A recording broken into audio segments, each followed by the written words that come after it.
हेमाराम चौधरी जो कि वर्तमान के अंदर गहलोत सरकार के अंदर कैबिनेट मंत्री है, चुनाव लड़ने को लेकर एक बड़ा पेच फंस गया है। हेमाराम चौधरी जो कि आप देखिए लगातार 4 बार जो विधायक रहे हैं गुड़ामालानी विधानसभा सीट से। हमेशा से ये देखा गया है कि हेमाराम चौधरी पिछले 3 चुनाव में एक ट्रेंड देखा गया है कि हेमाराम चौधरी लगातार हाँ ना करते हैं, उसके बाद जब पार्टी प्रेशर देती है उस वक्त हेमाराम चौधरी है चुनावी मैदान में उतर जाते हैं। लेकिन इस बार आप देखिए लगातार वर्तमान के अंदर गहलोत सरकार में अंदर जितने भी मंत्री और विधायक हैं वो पिछले 2 महीनों से लगातार अपने अपने इलाकों के अंदर चुनाव प्रचार के अंदर जुट गए हैं, क्योंकि चुनाव है ऐसा बताया जाता है 2 महीने बाद है।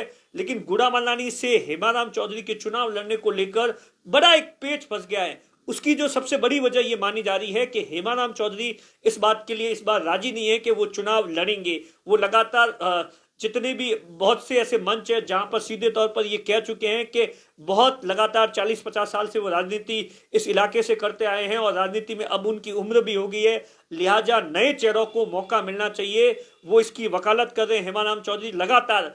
और उसके बाद आप देखिए, लेकिन जो तमाम जो कांग्रेस की जो बैठक हुई, तमाम तरीके से जो सर्वे हुए हैं, उसमें ऐसा माना जाता है कि गुड़ामालानी विधानसभा सीट पर कांग्रेस की जो हेमाराम चौधरी है वो ही मजबूत उम्मीदवार है। उसके अलावा कोई भी बीजेपी को टक्कर देने जैसी स्थिति में नहीं है। वहां पर जो दूसरा जो बड़ा नाम चल रहा है, जिसमें जो वहां के पूर्व प्रधान है ताजाराम चौधरी, जो कि कांग्रेस के अंदर उनके वो एक कांग्रेस के अंदर लंबे समय से दावेदारी कर रहे हैं गुड़ामालानी के अंदर।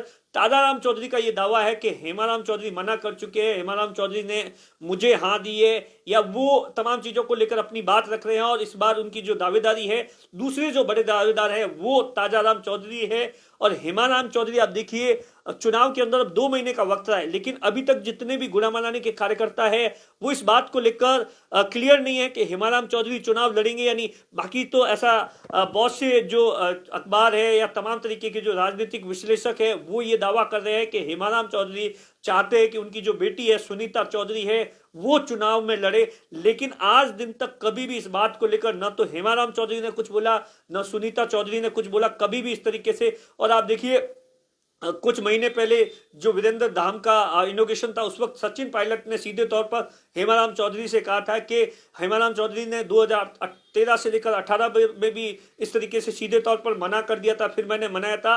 लेकिन हम चाहते हैं कि इस बार बाकी विधानसभा सीटों पर भी उनका बड़ा एक गहरा असर देखने को मिलता है, लेकिन चुनाव लड़े। लेकिन आप देखिए 2 महीने का वक्त रहा है, हेमाराम चौधरी कहीं पर भी आप देखिए चुनाव है या चुनाव लड़ने के मूड में नजर नहीं आ रहे हैं, एक्टिव नहीं है, जिसके चलते उनके जो कार्यकर्ता है, उनके जो समर्थक है वो लगातार कयास लगा रहे हैं, फोन कर रहे हैं कि आखिर क्या हेमाराम चौधरी चुनाव लड़ेंगे या नहीं लड़ेंगे। और दूसरी जो सबसे बड़ी बात है, ऐसा कहा जा रहा है कि पार्टी की ओर से पार्टी के जो बड़े नेता है उन्होंने 2 टूक शब्दों में कह दिया है हेमाराम चौधरी को कि आपको चुनाव लड़ना है। हेमाराम चौधरी ने इसको लेकर अभी तक अपने पत्ते नहीं खोले हैं, साफ तौर पर कहीं पर भी ये नहीं कहा है कि मैं इस चुनाव, मेरा जो आखिरी चुनाव है वो लड़ूंगा। और वहां से आप देखिए बीजेपी के जो लादूराम विश्नोई जो कि पूर्व के विधायक हैं, उनके बेटे हैं के विश्नोई, और इसके अलावा भी बीजेपी के लंबे कई दावेदार हैं जो कि लगातार सक्रिय है। लेकिन कांग्रेस की ओर से हेमाराम चौधरी है, हालांकि वो लगातार कार्यक्रम के अंदर जा रहे हैं, लेकिन हेमाराम चौधरी पत्ते नहीं खोल रहे हैं। इसी पर अब सबकी निगाहें टिकी है कि क्या हेमाराम चौधरी है वो पार्टी के प्रेशर में आकर फिर हाँ भर देंगे या ना भरेंगे तो ऐसी स्थिति में कांग्रेस है वो किसे वहां से चुनाव लड़ाती है।